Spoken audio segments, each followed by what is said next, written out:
ഇന്ന് പുറത്തു വന്ന ഏറ്റവും പുതിയ IPL ന്യൂസാണ് നമ്മൾ ഇന്നത്തെ വീഡിയോയിൽ നോക്കുന്നത്. അപ്പോൾ ഈ IPL നിങ്ങൾ സപ്പോർട്ട് ചെയ്യുന്ന ടീം ഏതാണെങ്കിൽ താഴെ ഒന്ന് കമൻറ്റ് ചെയ്യുക. ആദ്യത്തെ ഒരു അപ്ഡേറ്റ് RCB ടീമിനെ സംബന്ധിക്കുന്നതാണ്.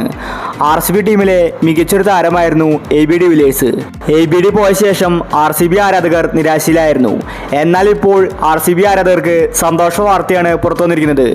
AB de Villiers IPL 2024 RCB ടീമിനോടൊപ്പം തന്നെ ഉണ്ടായിരിക്കും. വിരാട് കോഹ്ലിയാണ് ഇപ്പോൾ RCB ടീമിന് വേണ്ടി AB de Villiers ക്ഷണിച്ചിരിക്കുന്നത്. കോഹ്ലി നേരിട്ട് de Villiers RCB ടീമിൽ ജോയിൻ ചെയ്യാൻ ക്ഷണിച്ചിരിക്കുകയാണ്. ഇപ്രാവശ്യം മെൻഡറായിട്ടായിരിക്കും de Villiers RCB ടീമിൽ ജോയിൻ ചെയ്യുന്നത്. അടുത്തൊരു അപ്ഡേറ്റ് CSK ടീമുമായി ബന്ധപ്പെട്ടതാണ്. IPL തുടങ്ങാൻ ഇനി കുറച്ച് ദിവസം മാത്രമേ ബാക്കിയുള്ളൂ. മാർച്ച് 22-നാണ് ആദ്യ മത്സരം. ആദ്യ മാച്ച് CSKയുമായിട്ടാണ്. പക്ഷേ ചെന്നൈക്ക് വലിയ തിരിച്ചടിയായിരുന്നു ഡെവൺ കോൺവേ പുറത്തായത്. ഇപ്പോൾ ഇതാ പുതിയ റീപ്ലേസ്മെന്റ് CSK പ്രഖ്യാപിച്ചിരിക്കുകയാണ്. കോൺവേക്ക് പകരമായിട്ട് ഫിൽ സാൾട്ടിനെ CSK ടീമിലെടുക്കാൻ പോവുകയാണ്. ഇംഗ്ലണ്ട് താരം കഴിഞ്ഞ പ്രാവശ്യം ഡൽഹി ക്യാപിറ്റൽസിലായിരുന്നു. സാൾട്ട് വന്നാലും ഓപ്പണിംഗിൽ ഇറങ്ങാൻ സാധ്യതയില്ല. ഋതുരാജും രവീന്ദ്രയുമായിരിക്കും ചെന്നൈക്ക് വേണ്ടി ഇന്നിംഗ്സ് ഓപ്പൺ ചെയ്യുന്നത്. എന്തായാലും കോൺവേക്ക് പകരം സാൾട്ടിനെയാണ് CSK എടുക്കാൻ പോകുന്നത്. അടുത്തൊരു അപ്ഡേറ്റ് മുംബൈ ഇന്ത്യൻസുമായി ബന്ധപ്പെട്ടതാണ്. കഴിഞ്ഞ വർഷത്തെ അപേക്ഷിച്ച് നോക്കുമ്പോൾ മുംബൈ ടീമിൽ വലിയ മാറ്റങ്ങളാണ് വന്നിരിക്കുന്നത്. ക്യാപ്റ്റൻ അടക്കം മാറിയിരിക്കുകയാണ്. ഹാർദിക് പാണ്ഡ്യ ആയിരിക്കും ഇനി മുംബൈയുടെ ക്യാപ്റ്റൻ. എന്നാൽ ഇപ്പോൾ മുംബൈ ആരാധകർക്ക് ദുഃഖ വാർത്തയാണ് പുറത്തു വന്നിരിക്കുന്നത്.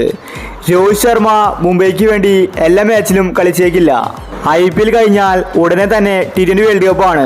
ന്യൂയോർക്കിലാണ് ഇത്തവണ വേൾഡ് കപ്പ് നടക്കുന്നത്.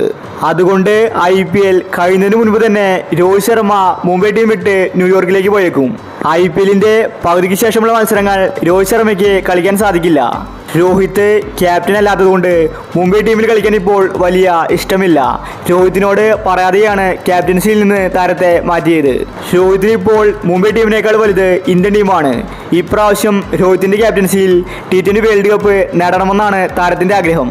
അതുകൊണ്ട് IPLന്റെ പകുതിക്ക് വെച്ച് ഇന്ത്യൻ താരങ്ങളോടൊപ്പം തന്നെ രോഹിത് ശർമ്മ ന്യൂയോർക്കിലേക്ക് പോകും. രോഹിത് ഇല്ലെങ്കിൽ അത് മുംബൈ ടീമിന് വലിയ പണിയായിരിക്കും. അപ്പോൾ ഈ IPLൽ ഏത് ടീമായിരിക്കും കപ്പ് നേടുന്നത്? നിങ്ങളുടെ അഭിപ്രായങ്ങൾ താഴെ കമൻറ്റ് ചെയ്യൂ. ഇത്തരം IPL ന്യൂസിന് വേണ്ടി ചാനൽ മറക്കാതെ സബ്സ്ക്രൈബ് ചെയ്യൂ.